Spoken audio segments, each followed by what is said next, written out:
vita ni nini? Eske hii vita tulivyo navyo ni vita au ni wasama wa mauaji na uporaji wa mali ya nchi ya Kongo na unyanyasaji wa wakongomani zidi ya nchi jirani, yani Wanyarwanda ambao wamekuja kuvamia nchi ya Kongo na wanazarau wakongomani mpaka kunivo ya mwisho. Na huyo mkongomani mwenye iko nasema kwa sauti anajikinai kwamba anacheza siasa. Wanyarwanda wako wanamuona ni mjinga, Wanyarwanda wako wanamuona ni pumbafu, Wanyarwanda wako wanamuona c'est quelqu'un qui n'a pas passé au bas scolaire, mais s'il fois il a passé au bas scolaire, c'est une abruti qui ne sait rien, qui ne sait organiser, qui ne sait défendre son pays et sa population.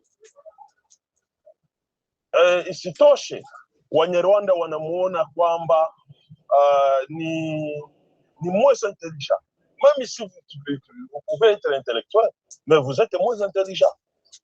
Parce que l'intelligent doit protéger son pays et son peuple.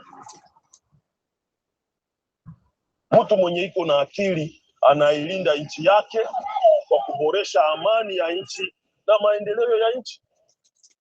Na mtu mwenye iko na akili analinda raia wake. Huyo ndiye mfanya siasa bora, na huyo ndiye msomi, na huyo ndiye un vrai Congolais, un vrai nationaliste. Atajua kulinda raia yake. Lakini we Mkongomani wa baba na mama uende ukalete Wanyarwanda uwapande kwenye nchi yako, hawatakuwa na huruma, wataua raia, watapora mali ya nchi, watapora pia mali ya raia, watamwaga damu isiyokuwa na hatia. Na baadaye unasema uko mwanasiasa, unaicheza siasa, uko mrebelio. Quelle rébellion? Quelle rébellion? Au moins que jugement ya nchi isikue, na kama jugement ya nchi haiko, mais jugement ya Mungu iko. Jugement ya Mungu iko. Unaweza uzania ananyamaza kimya Mungu, lakini Mungu hajawahi kunyamaza kimya. Anakuachia wakati, lakini siku atakuya kukonzoa mkichwa. Muulize Nebukadneza. Nebukadneza ambaye amecheza, ameboresha teknolojia yake, amejenga kilalo ya meta 6 ambapo magari 12 zinapishana, na ile kilalo ilikuwa nafika usiku anafinya buto na kilalo kinajikunja. Mchana anafinya buto, kilalo tena kinajikunjua. Nebukadneza akasema ni nani kama yeye? Akasahau kumtukuza Mungu aliyemupa ile elimu ya kutengeneza ile kilalo. Muulize Nebukadneza, alikula majani kama mnyama, aliota makucha kama tai, alifanya miaka kadhaa kwenye pori. Muulize Nebukadneza. Kwa hiyo nataka niseme na watu, rebelio inaishaka. Rebelio inaishaka. Zungumuza na watu vizuri, protéger raia, sababu mareglement de compte haitaisha. Mareglement de compte haitaisha. Wakati wewe umefanya rebelio, unaua raia, raia hawatakukubalia uishi kwa amani na salama. Wewe utafute pouvoir juu ya damu ya wakongomani. Mungu hawezi kuacha.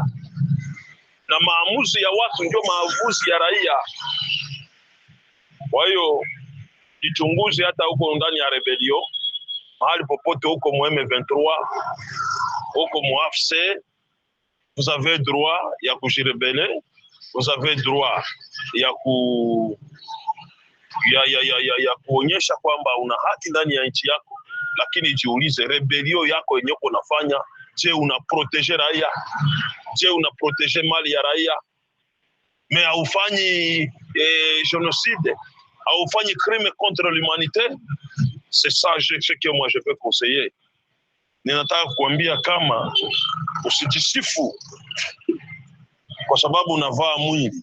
Usijisifu kwa wakati unapita. Wakati huu tulio nao utapita. Na utakuja mtu wakati ingine utaulizwa ulifanya nini. Sheria itakapokutia hapo mbele ya mahakama, utaulizwa umefanya nini. Na usipowekwa mbele ya sheria ya mahakama ya hapa chini, kuna sheria ya Mungu ambayo itakuuliza ulifanya nini na kwa nini uliua damu isiyokuwa na hatia. Mayatima ni wengi, wajane ni wengi, watu wanalia kwa sababu ya siasa mbovu ambayo umeingia kati. Hauwezi kwenda kuleta waetranger wakuye kuua ndugu zako, wapore mali ya nchi, eti unafanya siasa. Ça ce n'est pas bon. Ce n'est pas bon. Ce n'est pas bon. Watoto wanakoroganaka, lakini wakorogane wenyewe kwa wenyewe, watawaamua. Lakini ukienda kuleta mwanasiasa, ukienda kuleta yeye etranger, hata kuwa huruma na nchi. Nani Mnyarwanda anaweza kukamata Mkongomani aende cheza siasa kwa Rwanda? Nani Muganda anaweza kwenda kukamata Mkongomani aende cheza siasa kwa Uganda? Hayakuwaka. Yenye Bakongomani mko mnafanya ni siasa ambayo haiwezi kufanyika mdunia mzima. Haiwezi kufanyika mdunia mzima, haiwezi. Na kisha mnajifariji.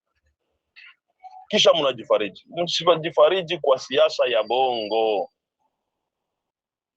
La loi internationale itawauliza. Si la loi internationale haiwaulizi, loi ya Mungu, sheria ya Mungu itawauliza. Kwa damu zote ambazo zenye mko mnamwanga. Focaliser sur cette information ou ces informations qui sont liées à Paul Kagame.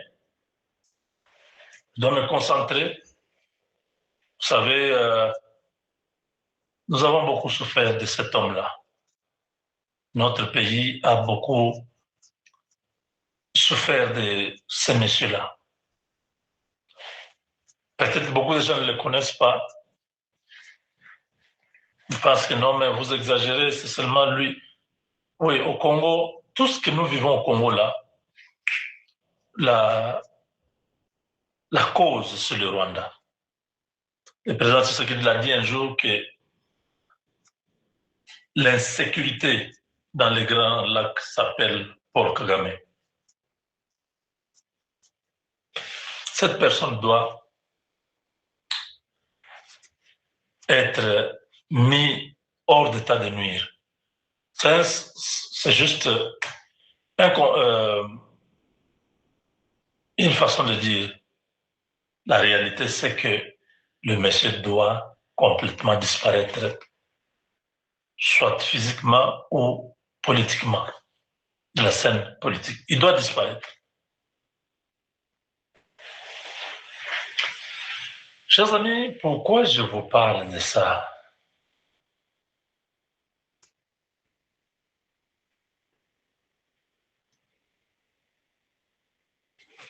Le 15 du mois passé, c'était la date butoir où le Rwanda devait retirer ses batteries antimissiles. Il devait retirer les appareils de brouillage. Il devait démanteler, il devait démonter les armes lourdes qui sont au Kivu. Ça, il ne l'a pas fait. Nous sommes arrivés le 15. Il a demandé une rallonge du 15 juillet. Il a demandé un mois jusqu'au 15 août. J'avais mal compris. Je pensais que c'était jusqu'à la fin de l'année, du mois d'août. Quand je me rends compte, je dis, ah bon, attendez.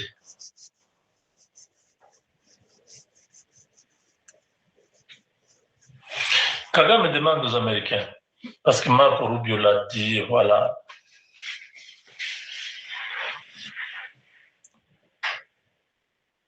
Ce que Marco Rubio dit est très capital. Il dit ceci. Ah, beaucoup de gens dorment. Hein? Je reçois ça le matin. Il dit, appelez-moi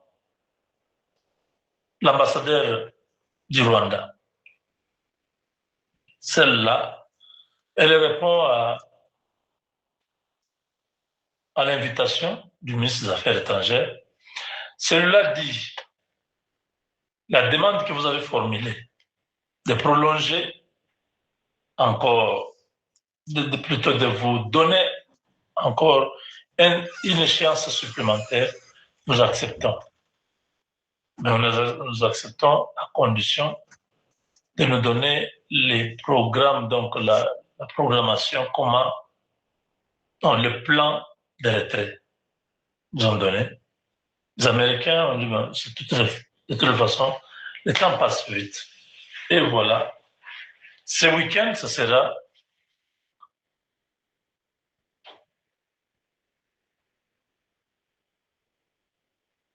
autour du 15, quelque chose comme ça. Donc, j'analyse seulement le fait. J'estime que cette fois-ci, Kagame n'a pas pris les choses à la légère. Il sait qu'il sera frappé. Parce qu'il sait que les Américains savent qu'il est leur produit. Pour détruire un robot que vous-même vous avez utilisé, est-ce que ça va vous coûter quoi? Alors, Hippolyte Kanambe est au courant, et plutôt, Paul Kagame est au courant de tout ce qui va se passer. Parce que lui veut mourir comme un héros. Il fait résister jusqu'au bout qu'on dise non, il a été tué parce qu'il était contre les intérêts américains en RDC, ainsi de suite. Les gens vont dire n'importe quoi. C'est normal. Mais nous disons,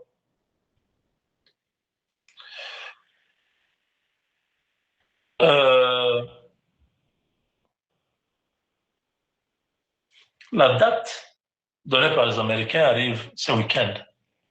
Non, pas donnée, que le Rwanda lui-même avait proposé, que l'Amérique avait accepté, parce qu'ils se sont dit, mais de toutes les façons, c'est 2 heures.